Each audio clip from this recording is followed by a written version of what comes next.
What's up, guys? It's been a little while since I touched on the illegal upgrades from Chimera Industries, right? I know that I mentioned it in the Draciel video, which just came out a little while ago, talking about legacy blades. And you guys know I love a good custom Beyblade on this channel, right? I love the thought of international gear sports where we're not restricted to Takara Tomy or Hasbro toy parts, and people can get into developing and building new things. I love that. You guys know Ghostmaster presents, I have that, I call it Mogus. That blade is amazing. It's phenomenal. It fits my play style. It does everything I want it to do, except I can't run it in almost any tournament. Now, the reason I can't run it, some people will say because it's too heavy, but in my opinion, I think that heavy blades have their own detriment, their own weak points. That blade is just way too overpowered for the things that Hasbro or Takara Tomy are putting out. And that's nothing against Takara Tomy or Hasbro. It's really on, they have a set fixed income and they can't charge the amount of money that they could, like the third-party resellers such as Ghostmaster can charge, right? He's got a few customs on there, and I think for just the blade itself, it's about $60. So for their target audience, which is not us, for Takara Tomy or Hasbro's target audience, it is children, right? Like my son. Maybe, I think the age on it is like actually older than 7, but you have 5-year-olds playing, maybe up until like early teenagers, in which case most people phase out. So they're not really gonna throw a $60 price tag per blade. Now, third-party retailers can do that, just because, we have the expendable income or the little bit of extra cash in our pocket to go ahead and get those because we want them, because we collect them, because we enjoy them. But the problem is Hasbro and Takara Tomy are releasing blades that are just way underpowered. And you'll find a lot of them online. You can find them through, any retailer. You can go to Amazon if you want, or you can use my code at beybladeburst and go ahead and get your Beyblade needs there. Get your discount with the code Blader, shameless plug. But you can do all of these things, but there are always going to be those meta blades. There are always going to be those that are heavier, that are faster, that have a longer stamina. There are parts and pieces that just don't work well. Now, Chimera Industries released a part, and I would like to see more people get in on this. Not to take anything away from Chimera Industries. I love them. They're an amazing sponsor to the channel. I love all of the work and the craftsmanship he does, but he produces a very minimal amount. His Wallborg is going up now for pre-order. I believe you can go ahead and get over to him on Instagram and pre-order yours. He's only doing 25 of them. So that's the thing, is he's only doing 25. In his illegal parts, right? His illegal upgrades, he only did a certain amount. It's not a thing that he does. It's not his primary job. It's just something he does for fun. So he gets a small amount and he sells out. So what I did is I went ahead and I took the parts out of my illegal Dronzer because there are no more illegal upgrades available. And I went ahead and put it in Draciel. Now, the little, I think they're tungsten weights that you actually put inside the blade to add to the center of gravity. And I'll put a picture of that up here. But also you have a cylinder that you put inside of your actual bit. So the little bit on the bottom has a cylinder that goes inside of it that adds to the overall center of gravity, bringing the weight down, right? There's a ton of weight in the base. So I went ahead and I used what I call Outlaw Draciel.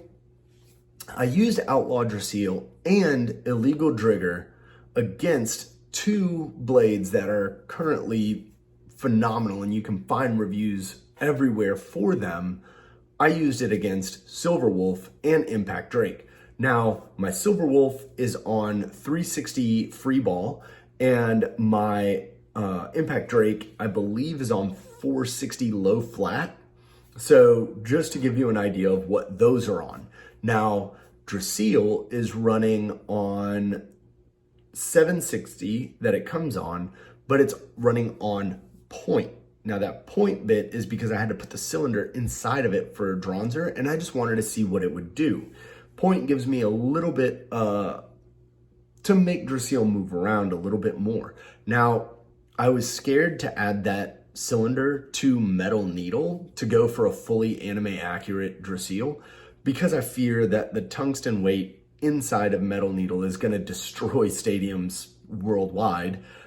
So I went ahead and just ran it on point just to see what I could do. And the results were actually very, very interesting. So I'm going to let you guys go ahead, watch the battle between Draciel and Silverwolf and Driger versus Impact Drake. And I'll see you guys in a second.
So as you guys can see, the results speak for themselves.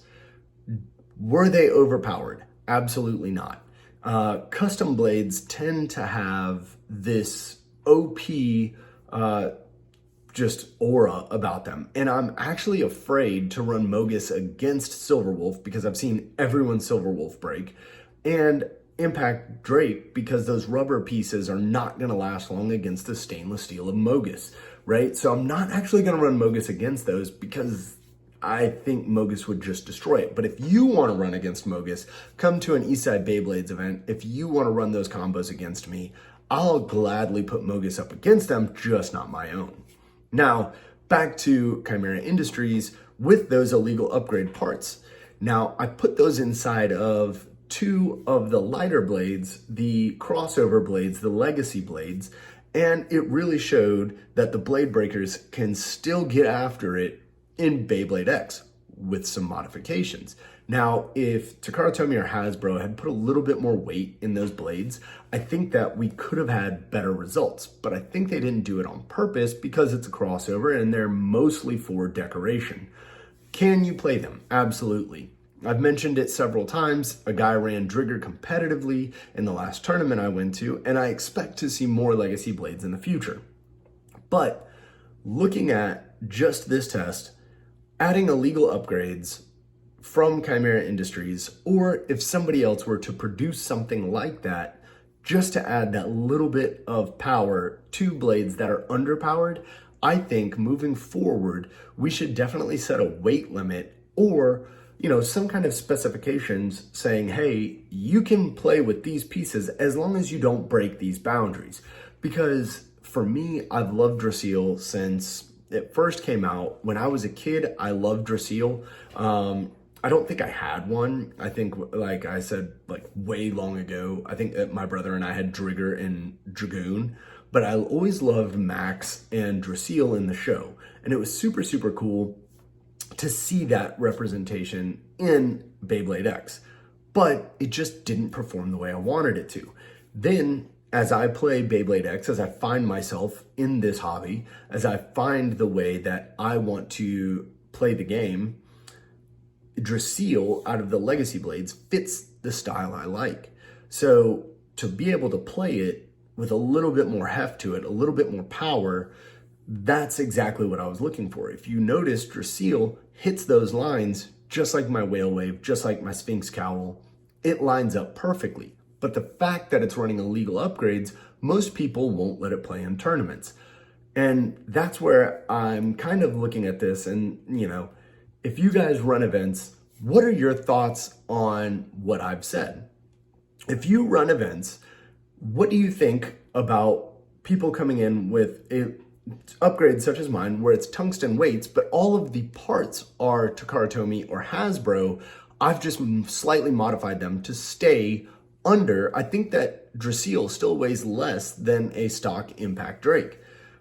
As long as we stay under a certain weight limit, or there's no real danger to it, I don't see the problem in running slight modifications. Now, I do understand why people won't let me run Mogus, because we spend our money, whether it's $7, whether it's $80, whether it's $300 on the blades that we want. And I understand that you don't want Mogus coming in and destroying that blade that you want to play with. I understand that.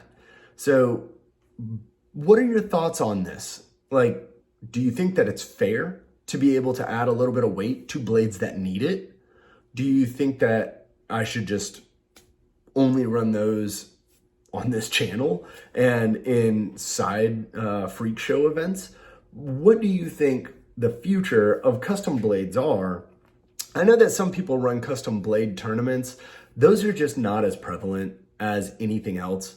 But to me, gear sports as a whole, if we were to look at it realistically and not as a Beyblade X game, if we were to look at it as gear sports, you would be able to run custom pieces. So let me know your thoughts on that down below. If you guys have made it to the end of this video, absolutely have a fantastic day. And if you guys are getting out to a tournament, get after it.